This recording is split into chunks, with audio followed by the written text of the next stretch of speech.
Muy buenas, bienvenidos una vez más a Diales Perdidos. Hoy en un formato poco común en el canal porque eh, cuento historias, le cuento a nuestro invitado que cuento historias, hago relatos, leyendas y muy pocas veces se me ve la cara.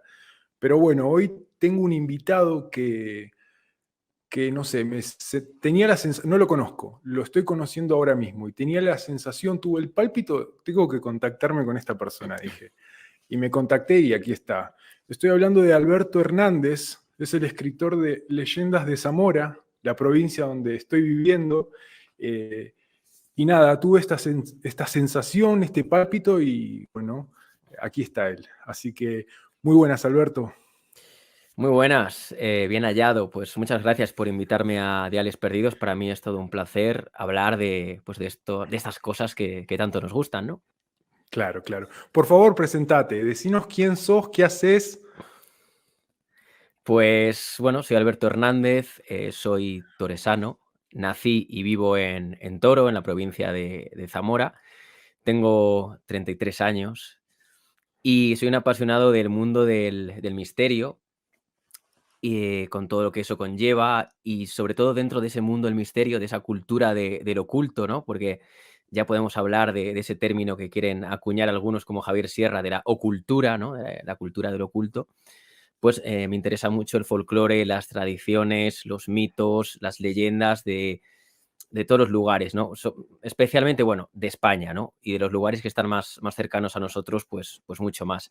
Tengo un podcast que se llama Hombres de Negro, soy el director y presentador, que estamos en la sexta temporada, el proyecto comenzó en 2018 y estoy pues muy contento por cómo nos está yendo. Ahí hablamos de misterios de ayer, de hoy, algunos más conocidos, otros menos conocidos, un poco con una visión algo no escéptica, pero sí crítica, ¿no? De estos asuntos y damos la verdad que voz a todos, ¿no? A los que creen más, a los que creen menos, a los escépticos, a los críticos y a los que van a nuestro programa y nos cuentan que también han visto, por ejemplo, fantasmas, ¿no? Todo el mundo está ahí en Hombres de Negro. Y Perfecto. después, bueno, yo creo que esa puede ser la presentación mía. Genial, genial. Bueno, mira, hoy te traje, hoy estás aquí para hablar del libro, de tu libro. Eh, y nada, y quería consultarte, primero preguntarte, ¿cómo fue que dijiste, voy a escribir este libro, voy a hacer este libro? Cosas de la pandemia. Ah, mira, Cosas, cosas de la pandemia porque realmente empecé a investigar o tenía libros de otras provincias o de otros lugares y de Zamora tenía unos libritos, unos suplementos de leyendas e historias de Zamora y empecé a leerlas y vi que solo eran de Zamora ciudad, claro. creo que una de Sanabria, la del lago de Sanabria, y había no sé si un par de ellas de Toro. Y claro, digo, joder, a mí esto me gusta bastante, el tema de las leyendas, el tema del folclore, y sé muy poco sobre el lugar donde vivo, sé muy poco sobre la provincia de Zamora. Y es que aquí solo me hablan de la ciudad de Zamora y ya está, tiene que haber más. Tenemos que tener brujas, tenemos que tener lobos, Claro. tenemos que tener milagros, tenemos que tener muchas cosas. Y así, pues, como tenía mucho tiempo, la primera parte de investigación fue sobre todo en el archivo de prensa histórica, rebuscando en viejos periódicos y publicaciones zamoranas, sobre todo en Zamora Ilustrada, que es del siglo XIX, y después ya pues una labor de campo. Qué Y guay. también tirar un poco de contactos, donde me habían dicho que había leyendas, pues intentar tirar un poco de contactos para en algunas ocasiones ir, la verdad es que a tiro hecho, ¿no? Decir, vale, pues me han dicho esta leyenda, pues a ver si alguien me puede contar, ¿no? Me puede contar más de ella. Claro, entiendo además de estar en la biblioteca investigando y tal, fuiste a cada, porque claro, le explico a la gente que en el libro hay leyendas de toda la provincia de Zamora, Sí, no solo de la ciudad. Entonces, entiendo que has ido o a todas o a la gran mayoría de los pueblos que dicen aquí, que salen en el libro, ¿no? Entonces quería consultarte cómo fue la recepción de los pueblos, de la gente, si contactaste con la gente, si le preguntabas o ya como dijiste, tenías algún contacto hecho. Sí, está bien que lo remarques porque es Leyendas de Zamora, pero no son solo de la ciudad de Zamora, sino que están representadas las 12 comarcas que forman la provincia. Quería que al menos hubiese una de cada una, de unas hay más, de otras hay menos. De algunos lugares pues no he podido ir porque estaban algo lejos, por ejemplo, a la Carballeda, no fui a la comarca de la Carballeda y es algo que me queda ahí como una espinita clavada para ir, pero otros lugares, sobre todo más cercanos, a La Guareña, Tierra del Vino, Tierra de Campos, sí que he ido. Y en algunos de estos pueblos yo ya conocía un poco, no la leyenda entera, pero sí como un pequeño fragmento de la leyenda, ¿no? Por ejemplo, en este pueblo se habla pues que este Cristo hace milagros, por ejemplo. Sí. Entonces ya más o menos vas a tiro hecho y a la gente le preguntas directamente sobre eso directamente, ¿no? Hábleme o háblame sobre el Cristo de Villarrín, que me han dicho que hace milagros o que se transfiguró, ¿no? O se transmutó. Y esas cosas, pues sí que iba ahí un poco a tiro hecho. Después contactos que tenían algunos pueblos. Tengo un amigo llamado Álvaro Anula, que tiene un podcast llamado Enclaves de Leyenda, que hace muy buen trabajo. Pues me pasó, por ejemplo, una leyenda que vio en el libro de las, a ver si no lo digo mal, las flores del mal, puede ser. A ver, que lo tengo por aquí además, porque además fue él quien me ayudó a hacer la bibliografía. Me fue poniendo así las cosas en bonito, porque si no, digo, bueno, ya verás, aquí la lío. Entonces, esa me la pasó él directamente, escrita en castellano antiguo, y yo lo que hice fue pasarlo al castellano que hoy en día hablamos. Claro. Pero justo pues ahora no la encuentro. Pero sí que digo de dónde la saco y le nombro a él. A ver si así te puedo decir dónde estaba. Pues bueno, no la voy a encontrar. No, no hay Pero ningún vaya, estas problema. cosas suelen pasar. Estas cosas Hombre, suelen pasar en directo.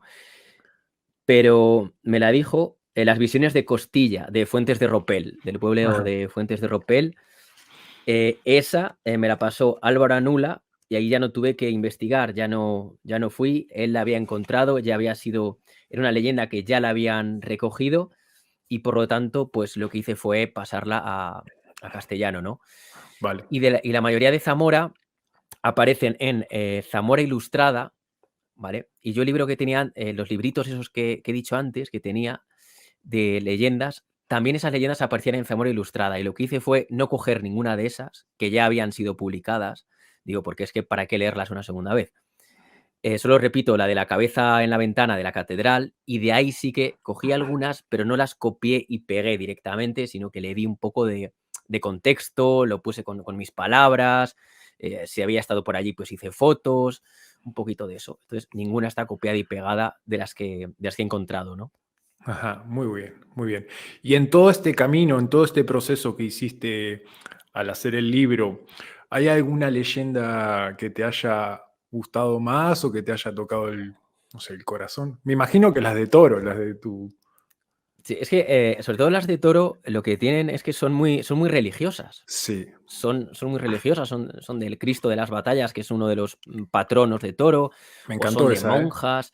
A mí también, porque además es un lugar donde yo allí muy cerca, al lado prácticamente, tengo una finca, suelo acudir.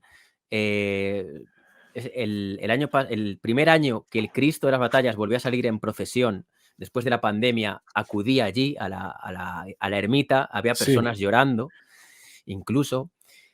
Y todavía se cree, ¿no?, en su fama de milagrero. A mí me gusta mucho porque además entronca la leyenda con la realidad, o la realidad con la leyenda, porque nos habla de la batalla de Toro Ujú. y de un personaje que existió en verdad. Y es que lo que nos cuenta es que un hombre llamado don Pedro de Fonseca, que estaba bueno, veía desde lejos cómo los españoles y los portugueses estaban luchando en la famosa batalla de Toro, pero él no podía acudir, no podía acceder a este lugar porque estaba el río Duero por medio. Claro. Entonces, bueno, pues eso a él le causaba un gran pesar porque se veía a sí mismo como un cobarde.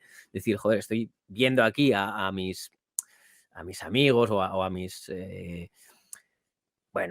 compañeros, ¿no? Y no puedo hacer nada por ellos. Y entonces lo que hizo él fue eh, pedir, ¿no? Pedir una intercesión o el por qué, ¿no? El por qué no podía estar allí. Lo que pasa es que tras esta batalla de Toro, que fue en el año 1476, pues lo que hizo fue acudir a esta ermita de Nuestra Señora de la Vega Ujú. en un día que había misa, pero donde estaba él solo dentro de esta ermita. Y se arrodilló, comenzó a rezar, pero sobre todo le hizo una pregunta en voz alta.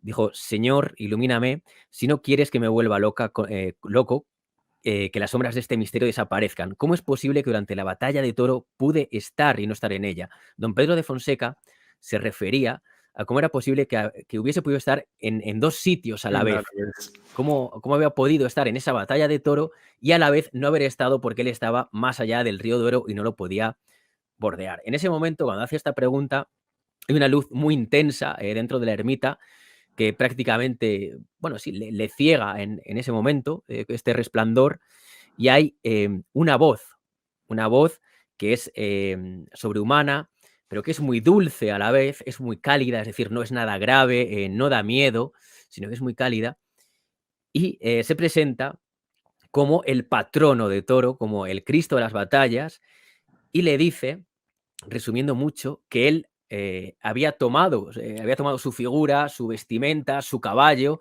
y había ido a combatir en esa batalla de Toro.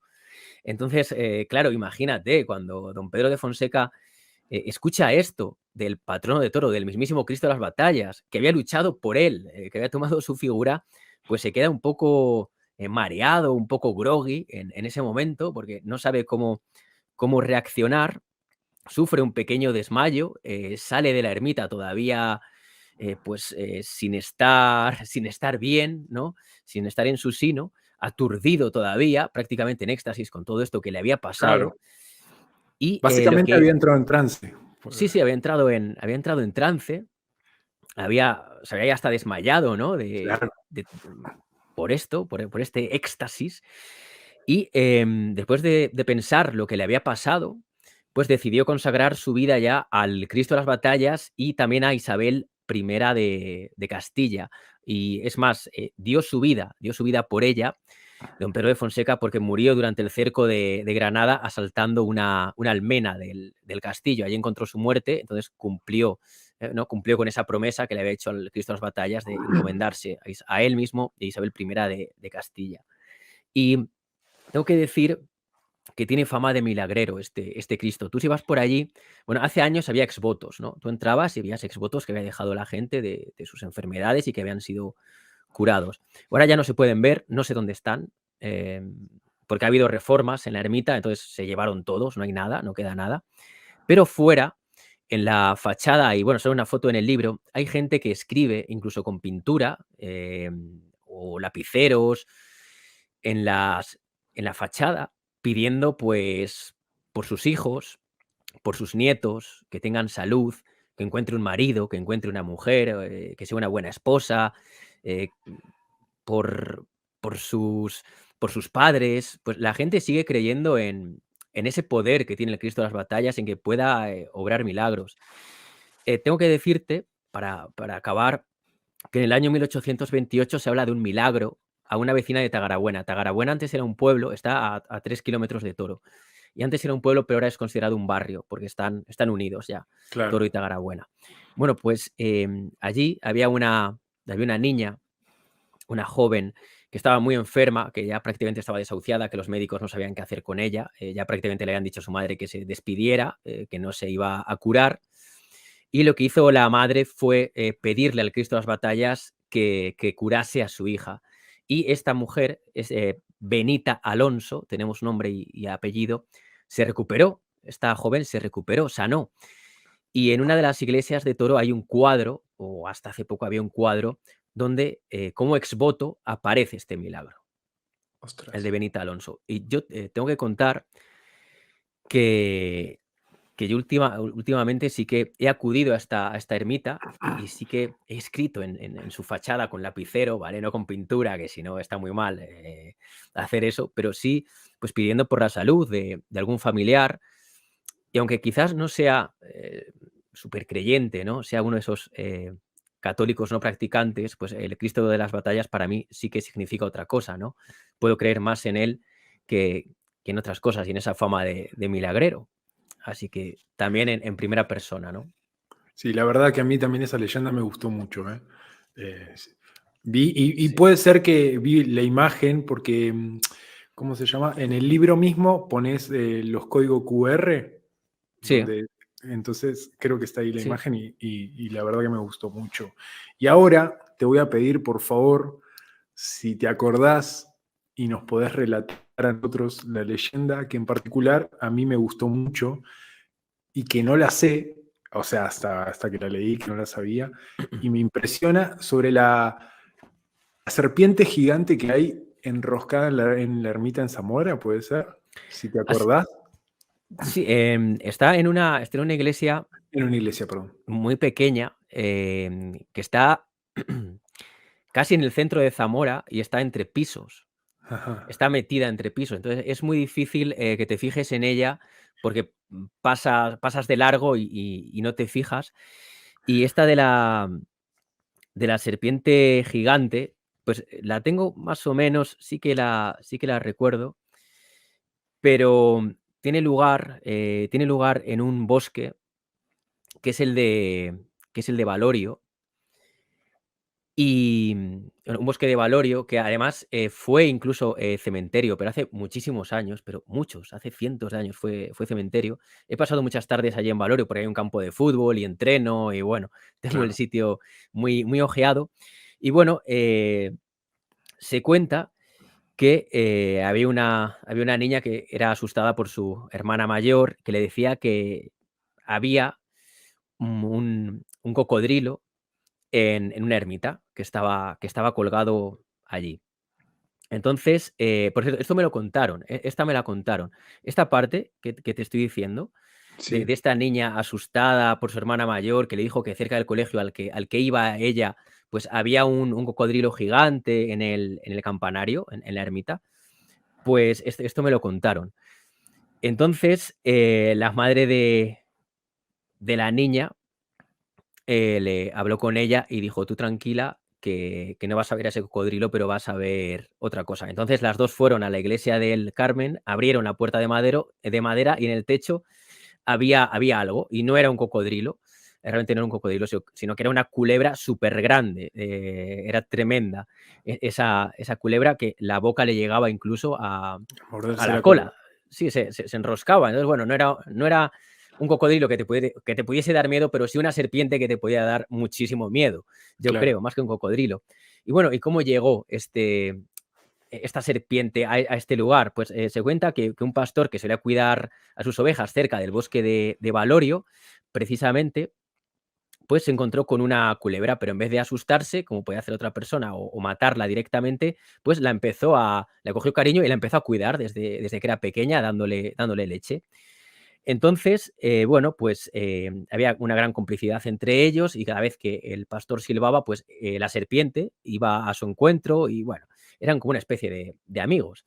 Pero un día el rey ordenó que todos los jóvenes se alistasen al ejército para acudir a la guerra. Entonces, este pastor, pues no le quedó más remedio que dejar a sus ovejas y alistarse al ejército. Entonces, ¿qué pasó? Que la serpiente ya no tenía quien le diese comida. Entonces, cuando la oveja no tiene a nadie que le dé comida, pues, perdón, la oveja no, la serpiente cuando tiene a nadie a quien le dé comida, pues tiene que buscarse la comida, ¿no? Y empezó a liarla, como es normal. Como no estaba su amigo, pues empezó a sembrar ahí el miedo, el caos entre las personas que iban al bosque de Valorio. Todo el mundo tenía muchísimo miedo y pasó que el pastor, que estaba harto ya de estar en el ejército y de esa disciplina militar, se marchó, desertó, desertó directamente. Y cuando le engancharon, le apresaron, le condenaron a muerte por haber hecho lo que había hecho. Pero el alcalde más o menos se apiadó de él, le dijo una cosa, como sabía que era amigo de esta culebra, le dijo: si nos libras de ella, pues te conmutamos esa pena de muerte, te Claro. perdonamos matarte a ti si tú matas a la serpiente y nos libras de ella. Bueno, pues el joven aceptó, el pastor aceptó y se encomendó a la Virgen del Carmen, cogió un cuenco lleno de leche, que era esa comida, la gran comida favorita de la serpiente, y un espejo también. Llamó a la culebra con un silbido, esta fue reptando poco a poco hasta el pastor, y en ese momento el pastor cogió el espejo, apuntó hacia el sol, cegó a la culebra y le clavó una lanza para matarla. Entonces, a partir de ese momento, los lugareños pues, perdieron el miedo, la gente que acudió a Valorio, y él fue perdonado y vivió. Entonces, ¿qué hizo con su amiga, con la serpiente? Pues nada, pues la donó a la iglesia de la Virgen del Carmen, porque, bueno, pues la tendría cariño, ¿no? Para que todos al final la pudieran ver. Hay otra versión de esta historia que dice que esa serpiente realmente la trajo un indiano Sí. y pudo haber sido una boa o una anaconda de Sudamérica que la donó a la iglesia porque, bueno, como sabes, hay muchas iglesias que tienen estos animales Sí, por sí. allí colgados y tal. Pues como era algo súper raro verlo aquí, pues que un indiano la donó. Pero bueno, a mí me gusta creer más en el pastor, ¿no? En el pastor que mata a la serpiente y que le acaba donando a la iglesia de la Virgen del Carmen por ayudarle a matarla, a enfrentarse y a matarla. Mira, escucha, te voy a contar que hace un par de días atrás estaba almorzando con unos amigos y donde estaba la suegra en Pino del Oro, en un pueblo acá cerca. Ujú. Sí, em, y estaba la suegra de mi amigo, una mujer mayor, y le cuento esta leyenda, que es la que más me había gustado, le dije que había comprado tu libro y tal. Y la mujer conocía la leyenda, conocía la iglesia, había entrado y tal. Y me dice, a mi papá era sí. pastor, tenía vacas el hombre, y dice que un día una vaca estaba muy, muy alborotada. Cuando la va a ver, había una culebra enroscada en una de sus tetas, Sí. amamantándose. Dicen que a las culebras le encanta la leche. Entonces yo también me inclino más por el pastor.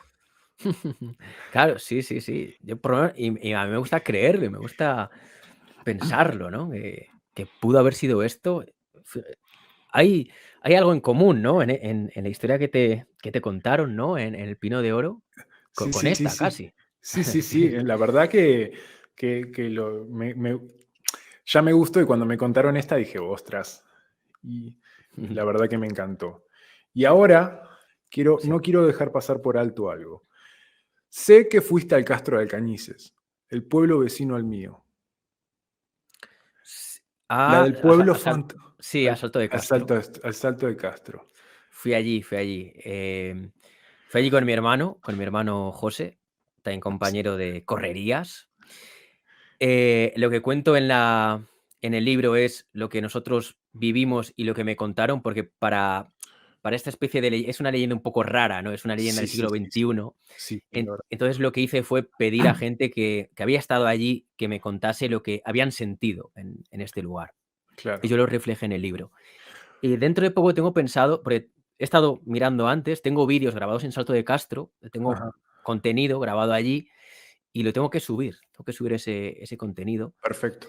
Para poner en contexto, perdón a la gente que está viendo, es en el Salto, hay un pueblo que se llama Castro de Alcañices, donde hay otro pueblo, creo, dentro del mismo pueblo, porque que está abandonado, Sí, abandonado 100%, sí, sí. que fue creado especialmente para Iberduero, o Iberdrola, no sé cómo es. Sí, Iberduero era antes y luego Claro. Iberdrola. Para Que, Iberduero, sí.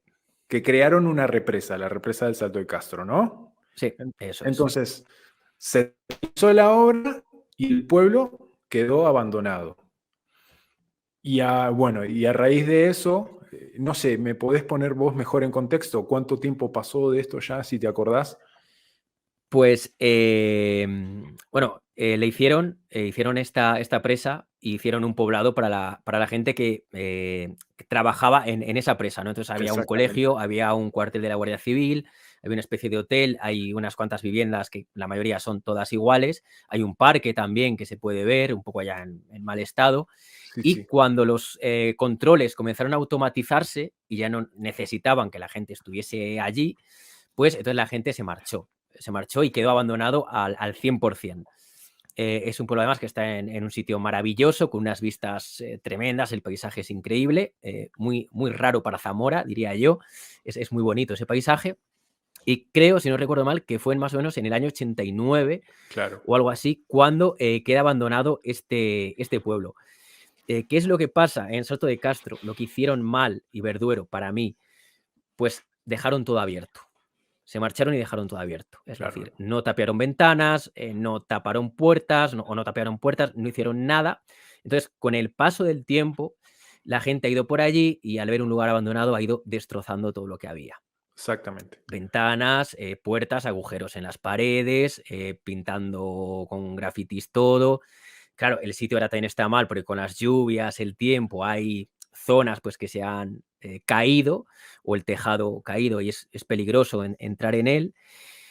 Y yo acudí una vez con un amigo que hacía tiempo me había contado en el instituto que él había estado por la noche por allí con unos amigos en el coche.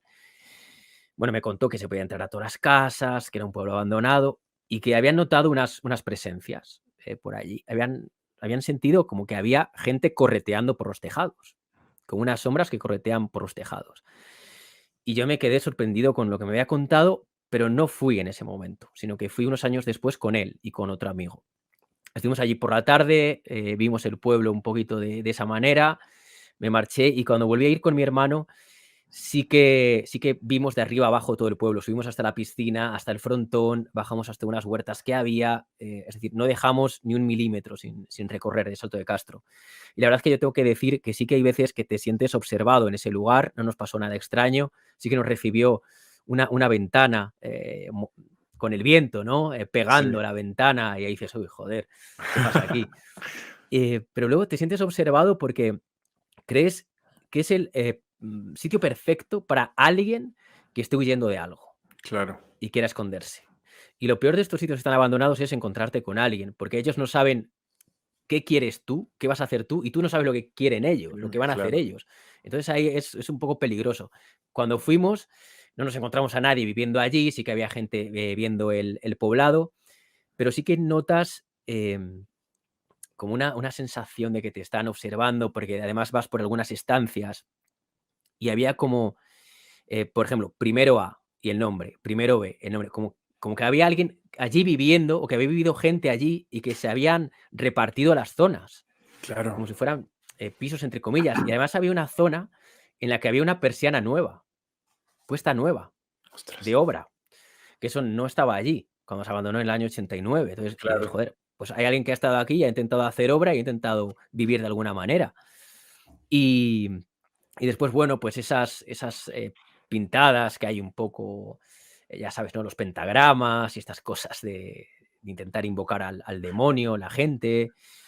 Bueno, pues sí que es un lugar que sobre todo yo lo veo más por ese peligro que puede haber de encontrarte a alguien allí, porque está Claro. en medio de la nada, que lo que puede haber sobrenatural. Pero estos sitios, sobre todo si vas de noche, pues es un sitio que puede dar mucho miedo. Ostras. Sí, sí, sí, sí. Yo lo conozco, pero desde lejos. Desde arriba Mm. lo vi. Sí, Y porque hay miradores desde el Duero y se puede llegar a ver sí. el pueblo. Bueno, ahora Hombre, sí. yo te iba a decir que es un lugar para visitar antes de que esté más destrozado. Claro, sí, sí, sí. Ya te digo que lo conozco de lejos. Mm. En realidad iba a ver al río, no al Ah. pueblo, y justo me topé con el pueblo. Y bueno, y ahora sí, te quería comentar que te voy a contar una leyenda, porque Sí, claro, el libro me encantó, estoy viviendo en la provincia de Zamora, más específicamente en Brandilanes, y dije, bueno, ¿por qué no de manera de agradecimiento le cuento una leyenda de mi tierra? Para ponerte en contexto, yo soy de Argentina, del sur de la Patagonia, Neuquén, Y te voy a contar una leyenda justamente de mi provincia, de Neuquén. Se llama la leyenda del río la leyenda del río Neuquén y el río Sí, Limay. Entonces, te pongo un poquito en contexto. Mi ciudad, la provincia de Neuquén, ciudad de Neuquén.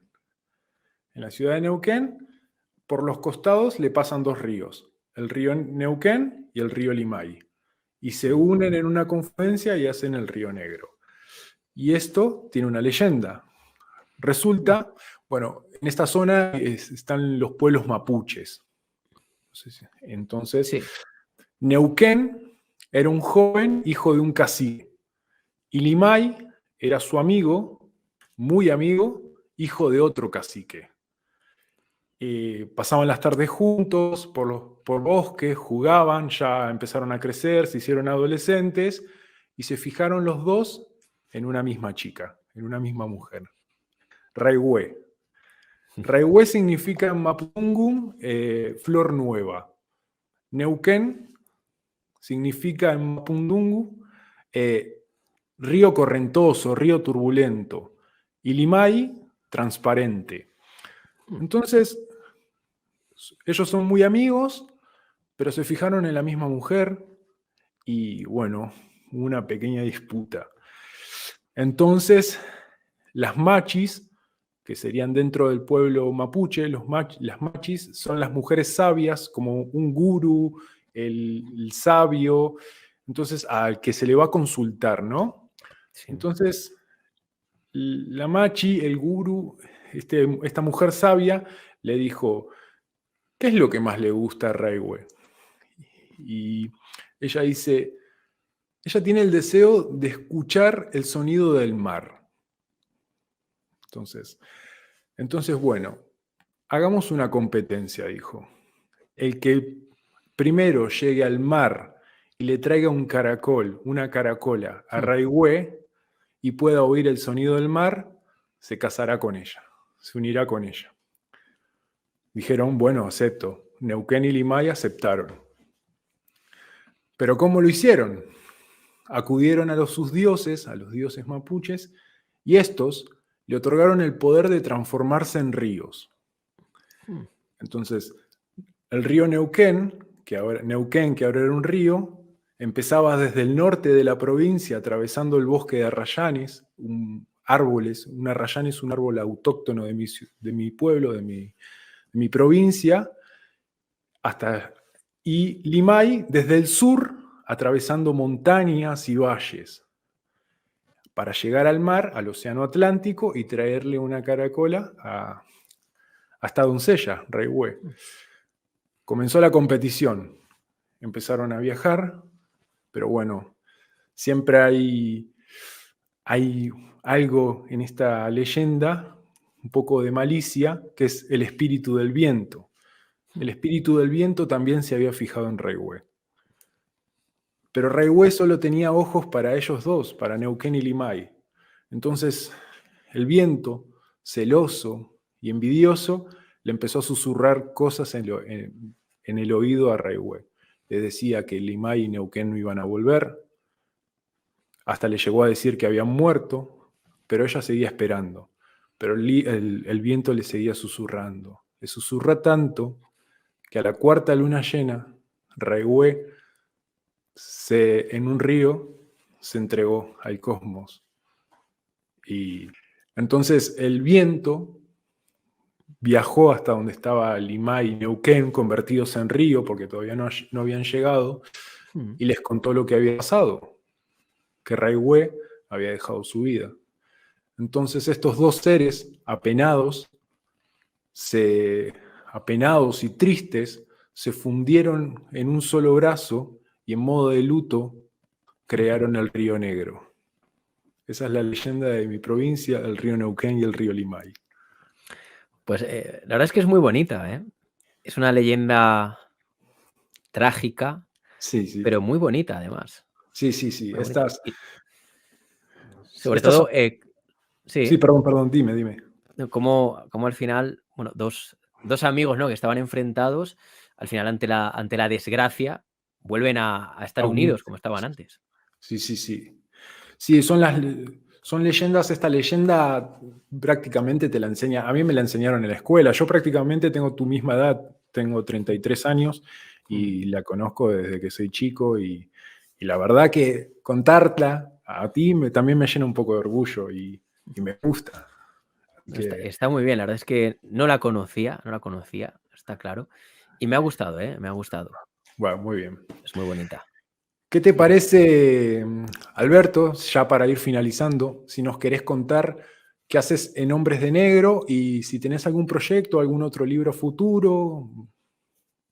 En Hombres de Negro, pues nada, dirijo, Sí, presento, sí, sí. hago entrevistas. Sí, sí. Dentro de poco vamos a estrenar, bueno, llevamos ya 6 temporadas.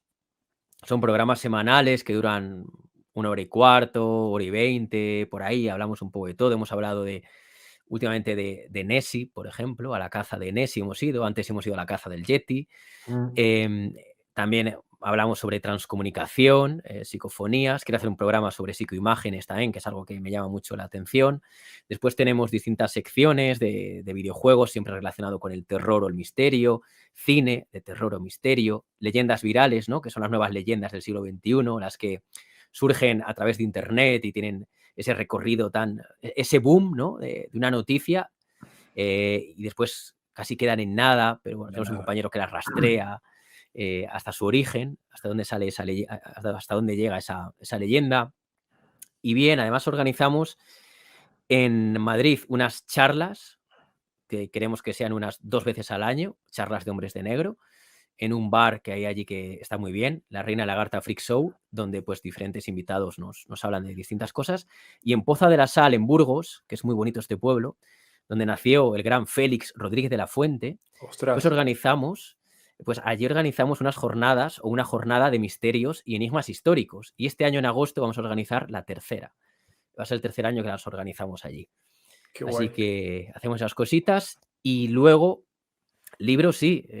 Realmente desde que acabé este libro de Leyendas de Zamora, empecé a buscar más y quiero sacar Leyendas de Zamora 2. Se ha retrasado el libro porque no le he acabado, la verdad. He tenido 2 años un poco complicados, pero me gustaría sacarlo en noviembre de 2024. Tengo de momento 10 leyendas escritas, un relato, que es una de las novedades de este segundo libro, un relato escrito un poco con una experiencia mía y de mi hermano al visitar un pueblo abandonado, muy famoso en Zamora. Y tengo casi otras 30 o 40 leyendas ya encontradas, pero que son una frase solo. Ostras. Pero sé dónde acudir. Sé dónde acudir y no sé a quién preguntar, pero sí sé lo que me podrían contar. Entonces va a ser un libro que va a contar con más leyendas que la primera parte y sobre todo esas comarcas que quedaron un poquito más dejadas de lado, entre comillas, pues van a tener más contenido en esa segunda parte. Genial, perfecto, perfecto, qué guay. Bueno, espero tenerlo también. Y nada, recordanos dónde te podemos seguir en las redes sociales. Sé que el podcast está en iVoox, ¿no? En iVoox tenemos ahí el podcast de Hombres de Negro, puedes poner Hombres de Negro o HDN y os saldrán ahí nuestros programas en iVoox. En Instagram, mi cuenta personal es Alberto_HDZ13 y la cuenta de Hombres de Negro es podcast_HDN, que estamos intentando meterle contenido ahí poco a poco porque la hice hace tiempo y la tenía abandonada completamente. Vale. Entonces estoy intentando meterle más contenido y ahí nos podéis ver. Y luego, si queréis, en Twitch, los lunes a las 10 de la noche, hacemos un directo de Hombres de Negro, que es la intro del programa, los primeros 15 minutos del programa, que lo hago con mi compañero Alex, el Kowalski, y es en el Twitch de El Kowalski. L-K-O-W-A-L-S-K-Y, el Vale, Kowalski. perfecto. Igual aclarar que todos estos enlaces, Ah, todos estos links van a estar en la caja de sí, que estaba yo descripción. deletreando ahí. Sí, no, tranquilo que a la gente va a estar todo aquí y nada. Muchísimas gracias, Alberto. Si andás por Aliste, estás más que invitado a mi casa, Brandilanes. Acá seguramente debe haber leyendas y si las encuentro, voy a ser el primero en escribirte. nada, mil gracias porque le vuelvo a repetir a la gente, me contacté con él, me escribió y amablemente está aquí con nosotros, así que muchísimas gracias. Espero haber estado a la altura y nada, muchas gracias. Nada, muchas gracias a ti por invitarme, por cederme un espacio en Diales Perdidos, por contarme esa leyenda de Argentina, de la que también quiero aprender. Tenemos ahí algunos oyentes en Argentina, incluso un compañero de Hombres de Negro, que es argentino, vive allí. Así que ha sido todo un placer, he estado muy a gusto e iré a Aliste porque hay algunas leyendas, como la de la mora encantada en Fradellos de Aliste, pues que tengo que ir allí, o la madre del agua, que también es de Aliste y tengo que ir allí pues para preguntar sobre ellas, por ejemplo. Ah, perfecto, genial, genial. Bueno, muchísimas gracias. Y a ustedes los espero en un nuevo capítulo, en alguna nueva historia, en alguna nueva leyenda en Diales Perdidos. Muchas gracias. Nos vemos pronto. Hasta luego.